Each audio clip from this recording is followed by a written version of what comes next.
경우가 많은데 왜 이재명 지사 부부 같은 경우에는 둘 다 밖에 나가서 식사를 했다. 어떤 의미로 해석이 됩니까? 그러니까 경찰이나 검찰에서 조사를 받는 네. 피의자라든지 또 구속된 상황에서의 피고인이라든지 이런 경우에는 구속된 경우에는 원래 유치장으로 돌아가서 먹는 게 원래는 맞습니다. 네. 규정에.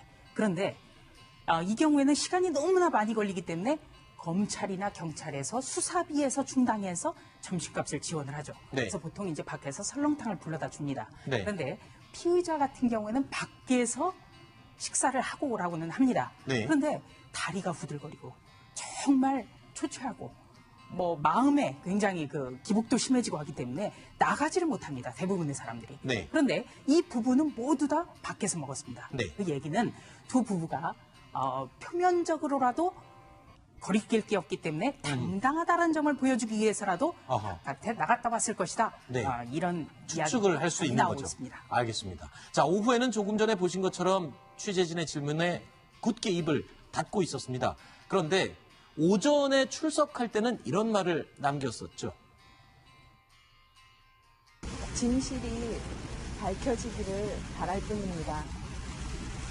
김혜경 씨 트위터 계정하고 다음 아이디가 똑같은 것이 자택에서 발견됐는데 그거에 대해서 어떻게 생각하십니까? 저도 힘들고 억울하지만 우리 안에 갈등이 자, 이현정 의원님. 네. 그러니까 힘들고 억울하지만 네. 진실이 밝혀지기를 바란다라고 얘기를 했는데 그 마지막에 말이 더 귀에 박힙니다. 뭐냐면 우리 안의 갈등. 자, 그러니까 우리 안의 갈등이 더 안타깝다. 민주당 내에 어떤 이 문제가 더 지금 크다 이 말이죠. 지난번에 경찰 조사 받을 때는 뭐 이야기를 하지 않았죠. 그랬죠. 근데 경찰과 검찰은 일단 수준이 다릅니다. 수사의 강도나. 네. 그리고 또 검찰은 이제 기소할 수 있는 권한이 있기 때문에 아마 이제 김혜경 씨가 마음가짐도 좀 다를 거예요. 근데 이 사건은 결국은 내부 분열 때문에 비롯된 사건이거든요. 그러니까 어쩌면 해경훈 김 씨 같은 경우는 같은 친문내, 즉 민주당 지지자들 내에서 이제 고발로 해서 이제 비롯된 사건 아니겠습니까? 네. 지금 또 사실은 공격하는 측도 보면 다들 이제 민주당 내부에 있는 것이고 또 이게 문제가 당내 어떤 갈등으로 이제 비화되고 있는 상황이니까 네. 아마 김혜경 씨 입장에서 보면 이게 내부 갈등이 사실상 더 어떤 두렵다라고 이야기를 한 것 같아요. 그렇지만 사실 이 내부 갈등이 그렇게 쉽사리 해결될 것 같지는 않습니다. 이 내용 자체가 결국은 예전 노무현 대통령이나 문재인 대통령이나 또 문준용 씨라든지 상당히 어떤 건드리지 말아야 될 부분들을 사실 건드린 부분이 있고 네. 또 이 갈등 자체가 그렇게 뿌리가 깊습니다. 사실 네. 뭐 단시간 내에 된 게 아니라 이재명 지사가 사실은 정치 시작할 때부터 정동영 의원의 후원을 받아서 했다든지 여러 가지 뿌리가 깊기 때문에 아무리 이제 갈등이 더 안타깝다고 했지만 실제 해결될 가능성은 저는 없어 보인다고 이야기하고 싶습니다. 지금 말씀하신 것처럼 민주당 내의 갈등 때문에 불거진 사건의 성격이 강하다 이렇게 말씀을 하셨는데 이재명 지사를 둘러싼 이 민주당 내 갈등의 불씨, 자, 이 지사의 이 발언 때문에 더 확산이 되기 시작했죠. 그 어목했던 이명박, 박근혜 정권 때도 문제되지 않던 사건입니다. 6년이 지난 이 시점에서 왜 이런 과도한 일이 벌어지는지 좀 납득하기 어렵습니다. 제 잘못이라면 공정한 나라 만들어 보기 위해서 기득권과 타협하지 않고 싸웠고 싸우고 있다는 것이라고 생각됩니다. 사필 규정을 믿습니다.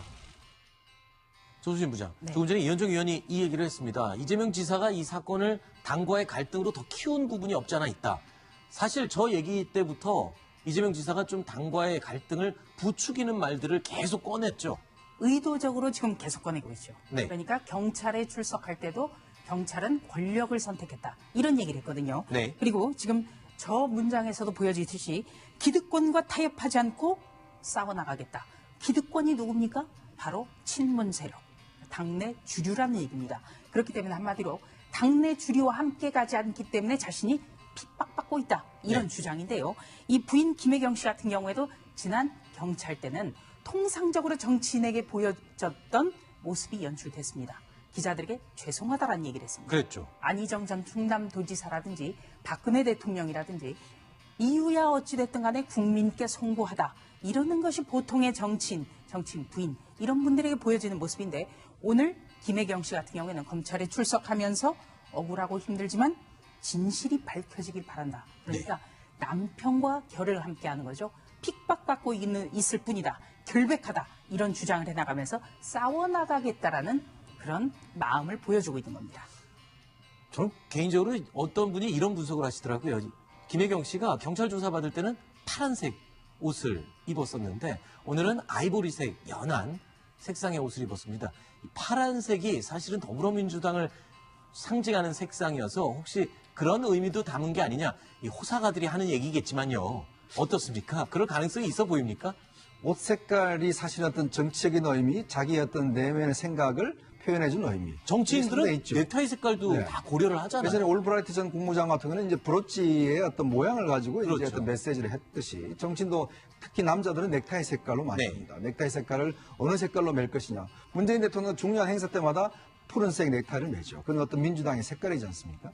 근데 어떤 붉은색을 맬 때 의미가 다르고. 그러니까 묘하게도 지난 경찰에 나올 때는 이제 파란색을 입고 나는 게 파란색이 사실은 이제 지금 더불어민주당의 어떤 당 색깔이거든요. 네. 근데 오늘은 베이지색과 안에는 좀 흰색 계열의 옷을 폴라의 옷을 입고 나왔는데 사실 이거는 결백 어떤 뭐 하다 그런 의미로 이제 색깔의 어떤 의미가 있지 네. 않습니까? 아마 뭐 물론 뭐 생각하고 고른 건지 아닌지는 모르겠지만 그렇죠. 아마 이제 김혜경 씨가 오늘 발언이나 이런 걸 볼 때는 결국 나는 결백하다. 네. 아마 그런 걸 좀 옷의 색깔로서 아마 표현하고 싶었던 것 같습니다. 그냥 일반인들이면은 그냥 있는 옷을 꺼내 입고 나왔을 수 있다 이렇게 생각을 하겠지만 정치인들이기 때문에 또는 정치인의 가장 가까운 측근이기 때문에 그러한 이미지를 옷에도 담고 나오지 않았을까라는 분석까지 나오고 있습니다. 자, 이재명 지사는 수사가 막바지에 이르는 이 상황에 자신을 향한 비난이 쏟아질수록 지지층의 결집을 호소하고 있죠. 우리는 새로운 세상을 우리 손으로 만들었습니다. 이것은 시작일 뿐이다. 끝이 아니다. 공정한 나라 대동 세상을 우리는 만들어 우리 다음 세대에게는 반드시 전해줘야 합니다. 여러분과 함께 하겠습니다. 여러분을 믿습니다. 여러분은 저의 동지이고 저의 향도이고 저의 친구입니다. 여러분을 사랑합니다.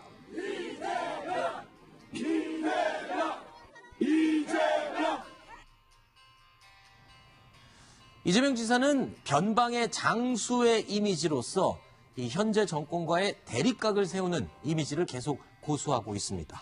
자, 해경군 김씨 사건을 고발했다가 다시 취하한 민주당 전해철 의원도요, 이 문제가 지금 이렇게까지 큰 후폭풍을 몰고 올지는 예상하지 못했던 것 같습니다. 저로 인해서 당내 갈등이나 유발되는 게 저로 인해서 어떤 프레임이 정해지거나 이걸 저는 정말 하고 싶지 않다. 제가 취하를 했던 이유거든요. 그래서 지금도 마찬가지로 제가 가장 바라고 소망하는 것은 당내 갈등이 이 문제로 확대되거나 또는 이렇게 많이 나타나는 것에 대해서 저는 정말 이건 적절하지 않다고 생각하고 전해철 의원 중도 이런 정도로 확산될지는 예상을 전혀 못한 것 같아요. 그러니까 선거 끝나면 좀 잠잠해질 줄 알았었나 보죠? 당연히 그렇죠. 그리고 이제 선거 때 예비경선 과정에서 고발을 했었을 때도 이 문제가 괜히 어떻게 보면 갈등을 일으키는 것 자체를 막기 위해서 깔끔하게 정리를 하자는 취지에서 고발을 했었다라고 본인도 얘기를 했지 않습니까? 네. 그때 그 말씀이 뭐 진심이었든지 아니든 간에 지금은 아마 전해철 의원도 정말로 이 정도까지는 아니었으길 그렇죠. 바란다라는 생각을 했을 것 같아요. 그러니까 정치적으로 이재명 지사와 또 다른 분들의 어떤 갈등을 넘어서서 나중에 또 어떻게든 이 지사를 지지하거나 반대하는 분들 사이에서도 또 갈등이 생기고 있지 않습니까? 네. 저도 어떻게 보면 인터넷 공간에서 서로들 좀 경론을 벌이는 그런 것들도 쉽게 찾아볼 수가 있는데 네. 그런 부분들이 전해철 의원으로서는 내가 괜히 이런 부분을 좀 불똥을 튀겼나라는 생각을 하실 수도 있는 상황이 돼버린 거죠. 그런데 이 당내 갈등은 좀처럼 가라앉을 것 같지 않습니다. 조수진 부장. 네. 그러니까 민주당원 3,196명이 오늘 이재명 시장의 제명을 지사, 죄송합니다. 정정하겠습니다. 이재명 지사의 제명을 반대하는 청원서를 제출했다고요.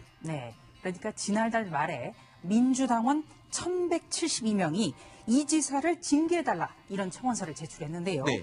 이제 3,196명은 제명에 반대한다. 네. 그러니까 징계해서는 안 된다라는 청원서를 곧 중앙당에 제출할 것으로 알려졌습니다. 그러니까 세대결이 점점 더 확산되는 겁니다. 당이 두 갈래로 지금 갈라지고 있는 그런 모양새군요. 알겠습니다. 자, 세 번째 이야기까지 살펴봤습니다. 네 번째 이야기 준비되어 있습니다. 확인해 볼까요?